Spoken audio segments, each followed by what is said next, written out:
Is your cast off way too tight? Does it make your project look like it's too narrow at one end than it is at the other? Well, I know how to solve that problem for you.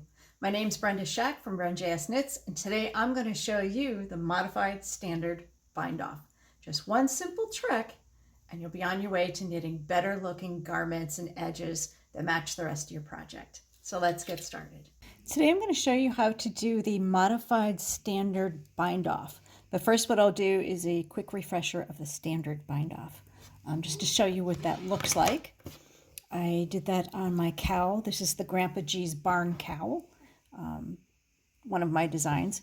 What's really nice about the standard bind off and the modified standard bind off is that they go beautifully with the long tail cast on. So if you look at the long tail cast on, it's got a braided edge to it that you can see right there. The line of V's is what I'm talking about. And you do that right and it's nice and stretchy. I've done video for that before.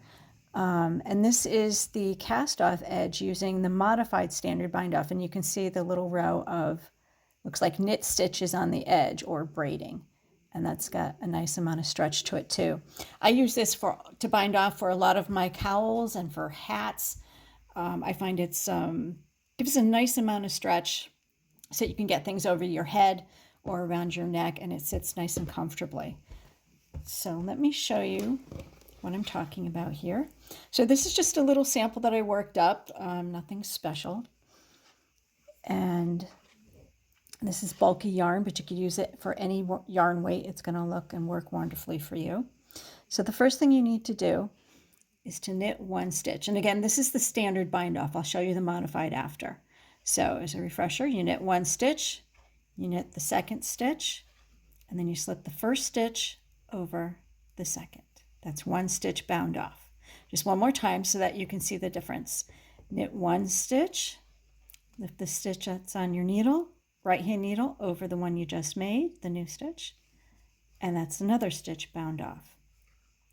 So the modified is just a little bit different, but it really makes for a more consistent edge, especially if you happen to knit the standard bind off much too tightly, and you won't have to go up needle sizes to do this. What you do is it starts off the same way with one stitch, so I'll show you that. I'll just pop these off real quick. There we go. And as always, I dropped the last one, so just throw that back on there real quick. Okay, so for the modified, again, you start off with one knit stitch. You're going to knit the next one, except, let's get it on there all the way. Okay, except you're not going to take the old stitch that you're knitting into off the needle. You're going to leave it there. So hold it with my thumb. I create the new stitch. So I have the old one on the left-hand needle, and on the right-hand needle, I have my new stitch, and then the first one that I knit. So just like the standard bind off, I'm going to lift the first stitch over the new one I just made to bind it off, and then I'll let the old stitch fall off. This gives me the room down in here that I need that doesn't make all the other stitches tight as you work them. So, and you can keep this stitch here a nice consistent size. So I'm going to knit into this stitch, hold it with this thumb, slip the stitch on the right hand needle over the new stitch, and let the old stitch come off the left hand needle. That's two stitches bound off. One more time. So knit the next stitch, hold the old stitch, don't let it fall off yet.